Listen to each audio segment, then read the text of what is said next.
This week's edition of NJBIA is Minding Your Business is brought to you in part by AT&T, helping family, friends, and neighbors connect in meaningful ways every day. By PSE&G, powering a future where people use less energy that's cleaner, safer, and delivered more reliably than ever. By New Jersey's community colleges, aligning education to build an innovative workforce. Find out how your business can benefit at njpathways.org. And by New Jersey Business Magazine, providing critical information needs for New Jersey's business community for more than 67 years.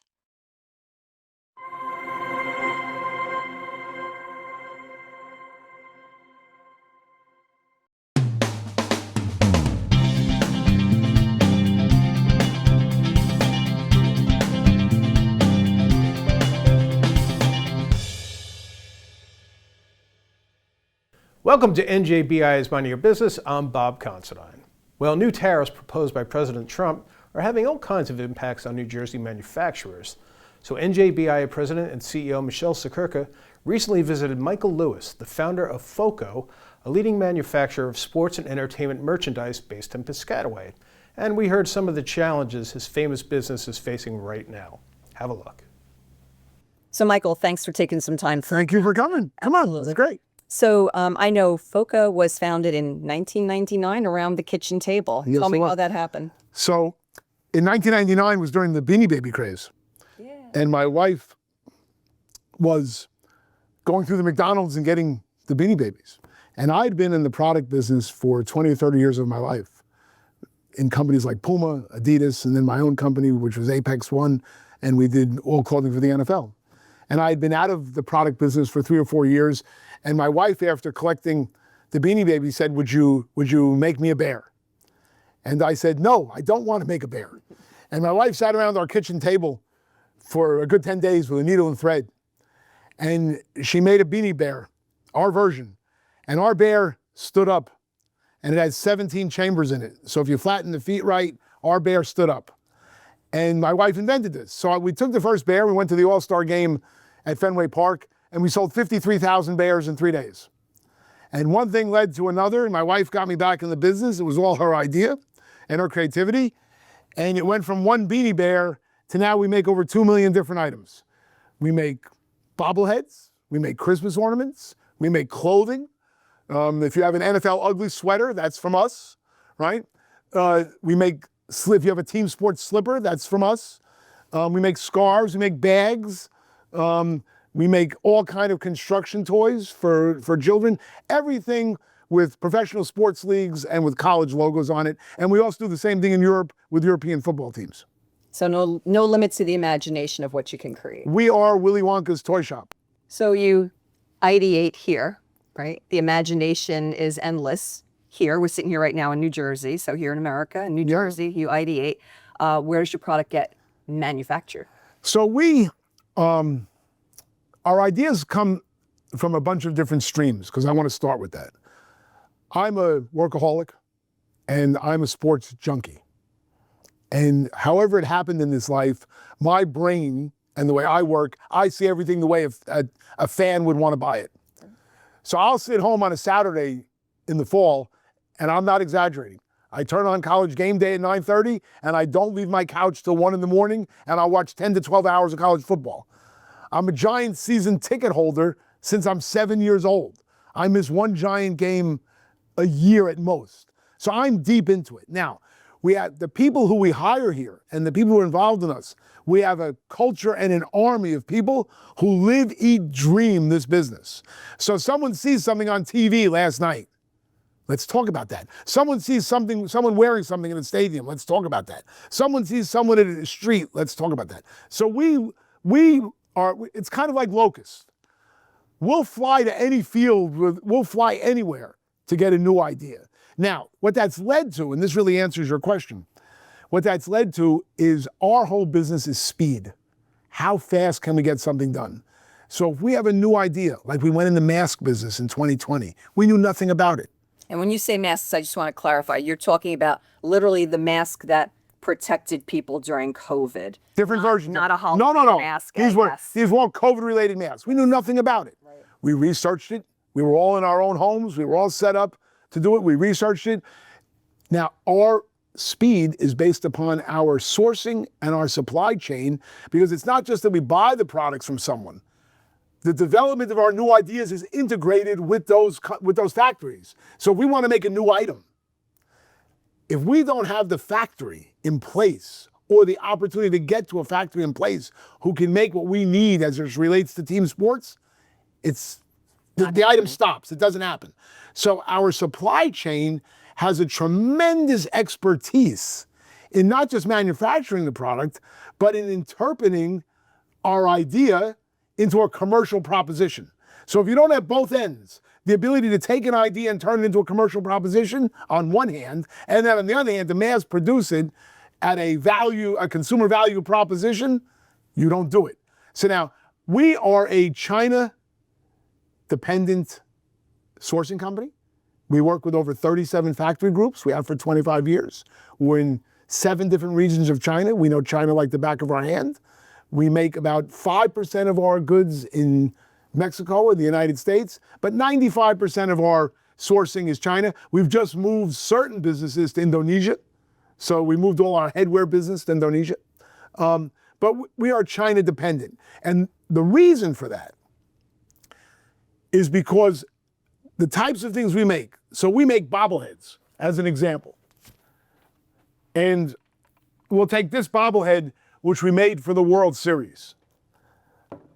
So this bobblehead of Aaron Judge and Shohei Ohtani was a limited edition bobblehead for the World Series. There's one place in the world you can make this bobblehead. It's in Fujian province in China. There is no other place. The other places don't have the carvers to make the initial clay mold. The other places don't have the mold makers. The other places don't have the painters. The other places don't have the administrative process to execute it, or the clam pack makers to protect it for shipping, or the box makers. So the entire supply chain and how you make that product was developed over 30, 40, 50 years. So let's say I want to take this bobblehead and now I want to make it in Vietnam. Impossible. I would have to move my Chinese factory to Vietnam and all the workers there to teach them how to do it, because it's all done by hand, right? I'd have to teach them how to do it. It would take 1, 2, 3, 4 years. So our supply chain is in China because most of our products, the vast predominance of them, the way they've evolved and the way you make them today, to make them valuable to the consumer in a way that the consumer wants it at a fair proposition for value, if you don't have the integrated supply chain to do that, that doesn't work. And you've built that up over the history of your company. Well, we've done it over 25 years, but let's be honest. This has happened in parts of Asia over 50 years. So now you say, I don't want to do that anymore. I want that to be done someplace else. You can't take the competence of 30, 40, 50 years of management expertise and just say, because I don't want to make it there anymore and I believe it can be made here versus here. That's just not true. Can't just flip this. You can't just do that. Now, if you told me I want to do it over 4 years, I want to do it over 3 years, we could talk about a pathway to get there. But if you say, I have to do it now, it's impossible. This has nothing to do with price. You don't have the competence and the expertise to do it. So what's the impact today of 145% tariff on goods from China mean to you? Yeah, so let's be blunt and not candy coated and try and put it in an honest perspective. 145% tariff is the same as the word decoupling or a complete embargo on importing from China. There is no company on this planet that is going to sustain importing from China at 145% tariff. Now let's be clear. 145% is the tariff, but that's not the real duty. The tariff is stacked on top of duties. Right. So let's say the duty for a piece of footwear that we have is 37%, which many are. That's 145 plus 37. So now the stacked duty and tariff combined is 182. That business is done. It stopped. So what's taken place? April 9th was the cutoff date for boats leaving China. So if it left before April 9th, it wasn't subject to the 145. It was subject to what the previous tariff and duty was prior to that. Since April 9th, you can't let a boat leave. Now, what does that mean? One, I can't get new goods. Number two, I can't quote a customer a price. Because if I would quote the customer the price, let's say this bobblehead sold at Yankee Stadium for $150. With the tariffs now, that would sell for close to $500. That's no longer a consumer proposition anymore. So what the tariffs at 145% did is they put everyone in a state of paralysis. So now we're a $170 million company. We have 500 employees. We make over 2 million live items. You can have an academic, you can have a politician, you can have a financier. Every one of these people is living in some way, shape, or form in this world. I would like one of them to sit across the table from me and tell me what I'm supposed to do. I can't bring goods in. I can't sell any more goods. All I can sell what's in my warehouse until I run out. Tell me what I should do. You tell me I shouldn't be in China. Well, could you have given me any time to get out of China? You told me in April. It's 60 to 90 days to make goods. If I could move them, let's say You had a place. If I had a place, I still am not catching 25. So if I can't catch 25, I'm not in business for 26. So what was the end result? The end result is you eliminated this business. No one's coming to pick it up. No one's going to make it again. You just eliminated 500 jobs and the force multiplier of how many people we work with where they get less revenue and they do less work.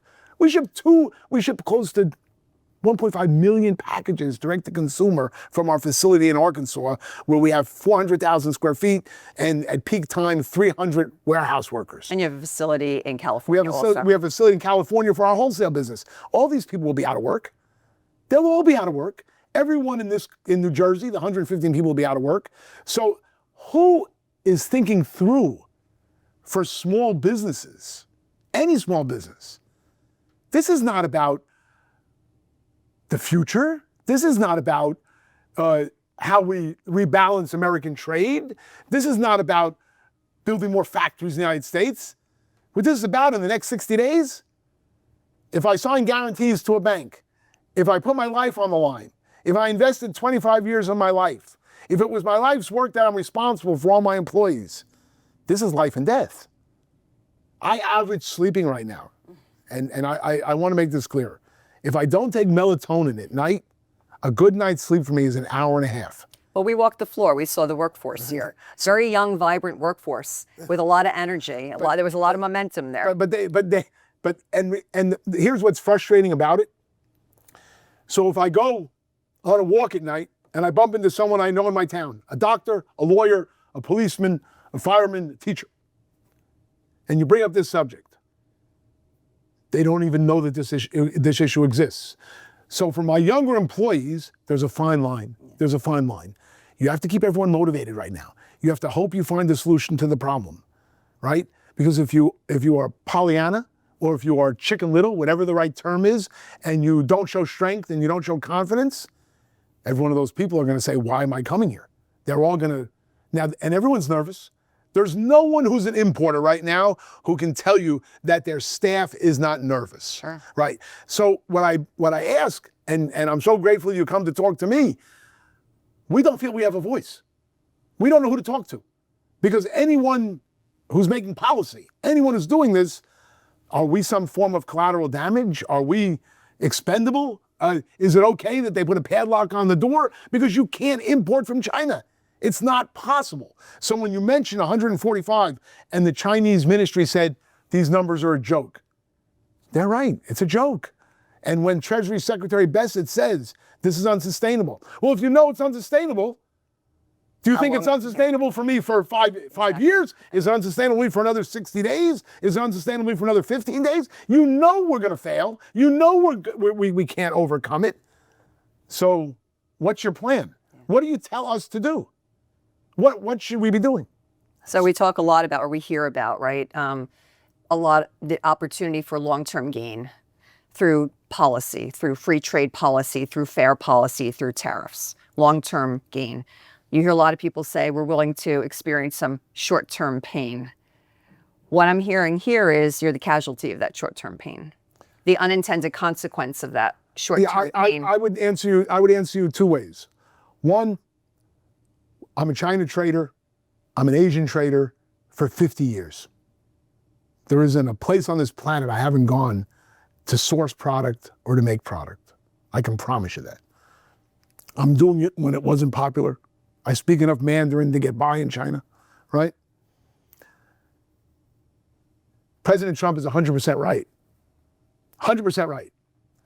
There are past administrations who sold out our way of life. You can go back to the 1970s with electronic televisions and how that all went to Japan and South Korea. We don't have to talk about last week. This started in the 70s and 60s, a long time ago. I remember when I was a little boy, there used to be places in the United States that made speakers for stereo systems, that made televisions. None of that's here. Today we're a service industry. Correct. Yes. Now, the goal is admirable, to rebalance our society relative to service society to a more balanced, manufacturing society, to have a balance, and to make sure that we are secure in critical industries, that we are independent of other people who may want to take advantage of that with us. This goal is correct. Correct. It's 100% correct. But the execution right now, I would love to know who's advising the president. I would love to know who's really in his ear. I'd love to know this, because the execution is not going to work. We're not going to get the result he wants. If people like me were sitting in his ear, I would tell him how to get what we should get. We need to do a lot of the things he's saying, but the methodology that's being employed, you're just going to have mass destruction. And I want to finish up on two pieces to this, because some could say, well, we just need to have the time to come back and build the facilities and do the permitting and get these facilities back up, and then voila, we'll be there. Workforce is another piece of this. Well, I think workforce is a piece. I think you're right, but I think you have to go a little bit deeper. I think, look, I'm a big believer that government shouldn't be picking winners and losers. I'm a big believer in that. That there should be a free market, and you should let people, achieve if they want to achieve. I'm a huge believer in the individual and, exceptionalism. That's how I've lived my whole life, is to try. I can tell you're a hard worker. But what I would say in this case, think of it this way. You wanted to catch bluefin tuna, but you threw out a net so wide, you caught all the sea turtles, and you caught the blue whale, and you caught the sperm whale, and we all died in your net because you caught all of us. So how this is being done, there's no rhyme or reason to a strategy. In other words, do you really want to bring back plush toys to make in the United States?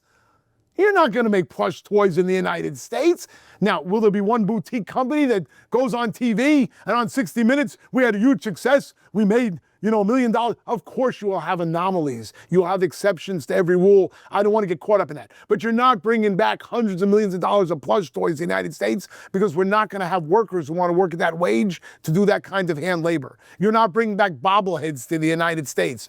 You're certainly not bringing the footwear business back to the United States. I'm sure if you have a meeting with the people at Nike or Adidas, we're not bringing footwear back to the United States. That's not going to happen. So the problem is, what's the strategy?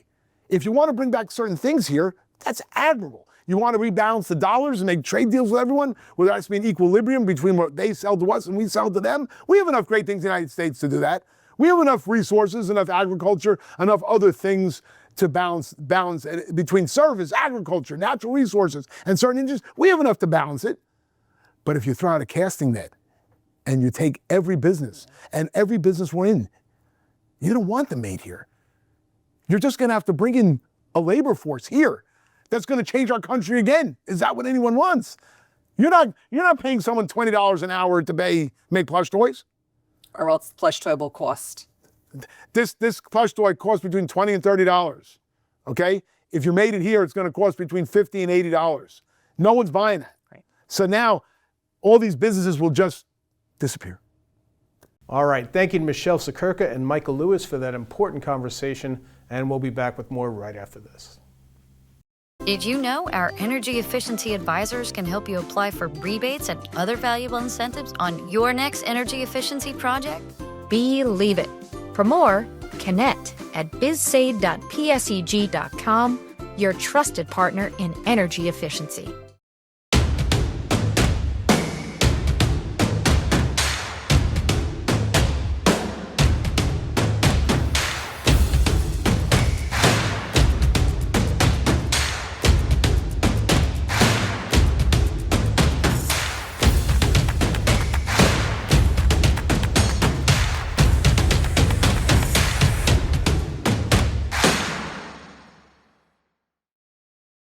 Welcome back to NJBIA's Minding Your Business, where we now turn to an interesting conversation from NJBIA's recently held Business Mania event about the challenges businesses face in navigating economic uncertainty in New Jersey. We join NJBIA Chief Government Affairs Officer Christopher Emigholz and Citizens Business Banking Market Executive Nuno Francisco to hear what they had to say. Have a look. Yeah, so I think coming into the year, business owners were really upbeat about the economy and things that perhaps were in flight strategically, decisions made leading into the new year, a lot of change, obviously new administration.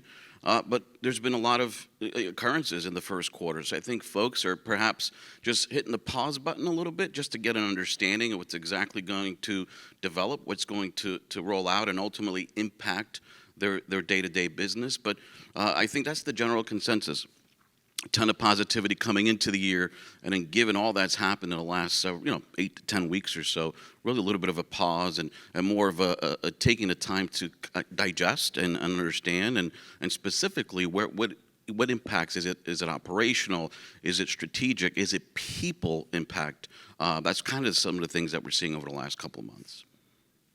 Yeah, I think my clients and customers are NJBIA's members, all of you, and interestingly, the spring is always an uncertain time at BIA because that's when our governor proposes our state budget, and then by the end of June, just as the spring's ending, the governor has to sign that budget that the legislature sends back to him.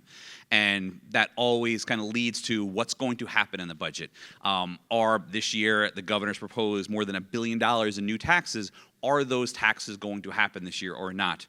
We're hearing actually, thankfully, a lot of pushback from the legislature. Hey, New Jersey's already too expensive.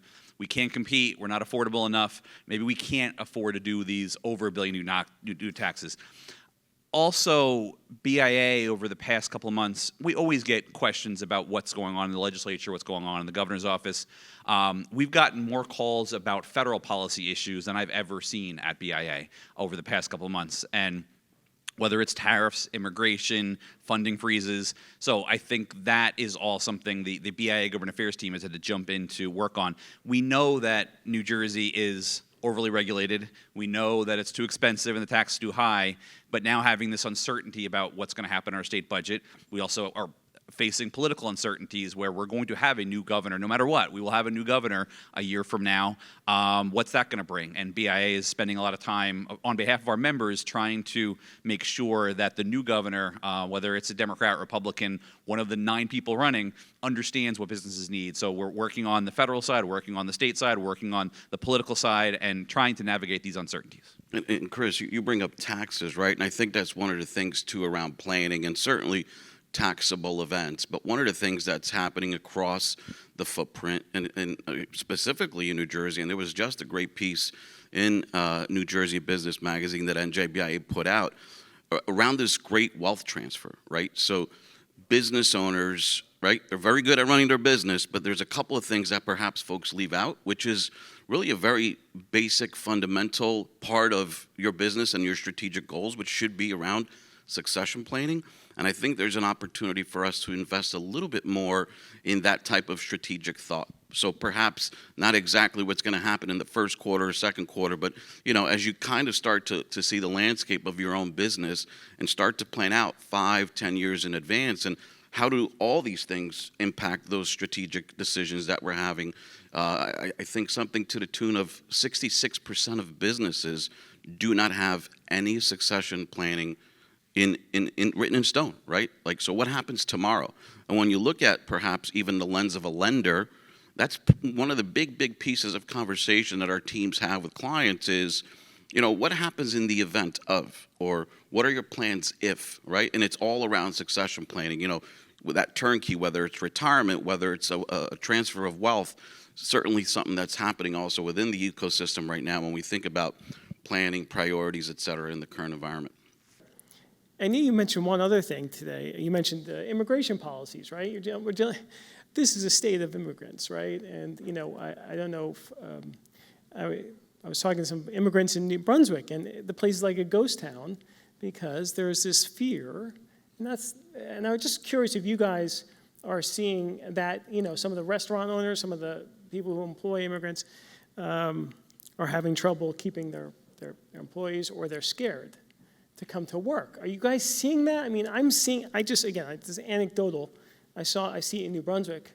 I see how quiet the streets are, and that's a domino effect of retail, hurting retail. Are you guys seeing that? I would say, to start, anecdotes and perception does matter, even if it's not a reality. Sometimes how you lead, the image you're putting out there matters when you're governing. And I think immigration is good for business. And whether it's the Jersey Shore boardwalk experience, having students from Eastern Europe come in and serve you your Coors ice cream on the boardwalk. Right now, that actually the first Trump administration, we saw less immigration from Europe coming to Jersey Shore. That never really recovered as much as we wanted, and obviously we're seeing more tamping down on immigration. And then the pharmaceutical researcher that it might invent the next cure for cancer coming here, because this is where innovation's happening in America, in New Jersey. We want it in New Jersey, and yet we're saying, you know what, maybe we don't want all those immigrants coming to this country, documented, undocumented, whatever it is. There is a workforce shortage in this country. There's not enough people filling a variety of roles, whether it's the guy on the boardwalk or the guy in a lab, but we need more of them. And then there's obviously the perception about the undocumented workforce. But those perceptions mattered. And if we're seeing, I was just on a phone call, and I apologize, I had to step out and jump back in for this, but BIA was hosting a tax policy committee, and we had an assemblywoman on the budget committee, and she represents a lot of Korean immigrants up in North Jersey and Bergen County, and she's saying she's noticing that her immigrant communities are definitely feeling concerned, and there's definitely a lot of worry in the business community about what's going on with immigration. So I think trying to figure out how do we make immigration work for America and for New Jersey, and how do we figure out the perception might be here, and to educate people on those perceptions, and maybe not all of it's true, but regardless of what's true, if we have less immigrants wanting to come to America, regardless of what we're doing here, if we have less tourists wanting to come to America from Canada and Mexico, spending money here, if we have less people wanting to come to school here, wanting to come and get medical treatment here, all of that has an impact on banking with Citizens Bank, on being a member of BIA, on everything else you do in the economy in New Jersey might be hurt because of this kind of foreign sensitivity that we're creating. Yeah, I think there's a broad spectrum of impact when it comes to immigration. Immigration does matter, and even to think about some of the farmland throughout the state and how those farmers leverage these resources and the cost of labor, that is certainly top of discussion when we talk to customers and think through perhaps some of these cycles. And yeah, there's a significant amount of concern. All right, thanks to our panelists at NJBIA's Business Mania event, and thank you for joining us on NJBIA's Mind Your Business. We'll see you next time.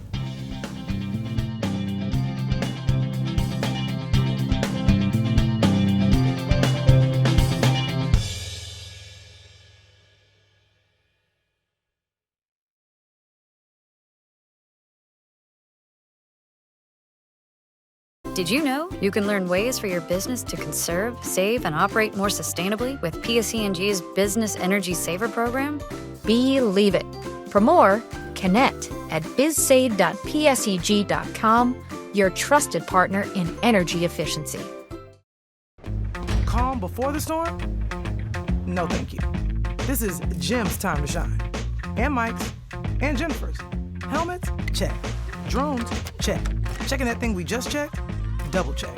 We ain't got time to chill. We're out here driving this thing. This is when we get to work. To keep you connected. No matter what. Connect before the storm. Change how we weather them. Connecting changes everything. AT&T. Find out how your business can save at njbia.org. Did you know LED light bulbs can use up to 90% less energy? And they often last up to 25 times longer than traditional incandescent bulbs? Plus, there are rebates for switching. Believe it.